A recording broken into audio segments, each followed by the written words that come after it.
يا دكتور، عندي احتباس بولي. شكوى بنسمعها من الستات كتير.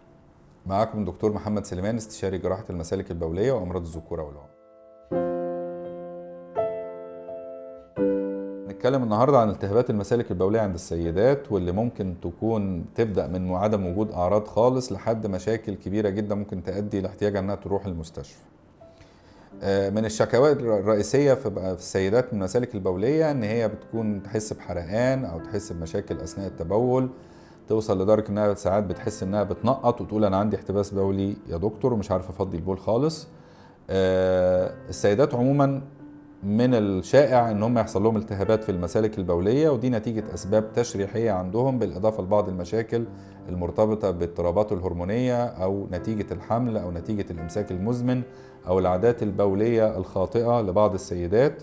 اكتر الاعراض اللي بنشوفها هي الحرقان في البول او دم في البول او الم اسفل البطن او الام في الظهر او ارتفاع في درجه الحراره او مشاكل مرتبطه بالمغص الكلوي. لو الالتهابات دي ادت لتكون حصوات او الالتهابات وصلت ان هي تطلع على نسيج الكلى. في سيكتور مهم جدا من السيدات بيحصل لهم مشاكل كتير او اضطرابات في الجهاز البولي، ودول السيدات الحوامل، ودول يهمنا امرهم جدا لان بعض الالتهابات دي ممكن تعمل مشاكل ومضاعفات اثناء الحمل او تؤدي الى الولاده المبكره او مشاكل او عيوب خلقيه نتيجه استخدام ادويه خاطئه لالتهابات المسالك البوليه. لذلك من اهم الحاجات اللي بنعمل لها متابعه في السيدات الحوامل هي تحليل البول، وفي حاله وجود صديد بنعمل مزرعه علشان نشوف العد الصديدي، ولو في ارتفاع في درجه الحراره او الالتهاب او الميكروب مرتبط بتضخم في الكلى او في حوض الكلى، بيجب ان دكتور النساء في الحاله دي يبعت السيده لجراح مسالك بوليه لتقييم الحاله. من احد الاسباب المباشره لوجود مشاكل اثناء الحمل ان هو بيكون في عيب خلقي في الجهاز البولي عند السيدات، ما بيبقاش في مشكله اثناء عدم الحمل،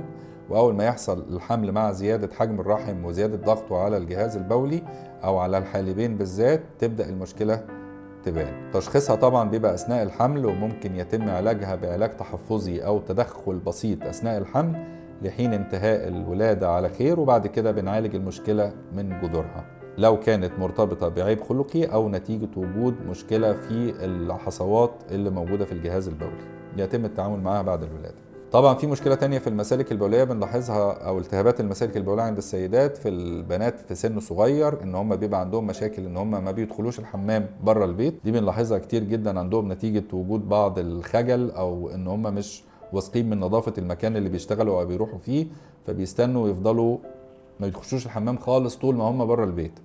دي احد المشاكل المرتبطه جدا بالتهابات المسالك البوليه المتكرره، ولذلك بننصح دايما بوجوب عدم مسك البول لفترات طويله، اتقاء الامساك، المحافظه على النظافه الشخصيه، واول ما يبقى في اعراض لازم نستشير الطبيب.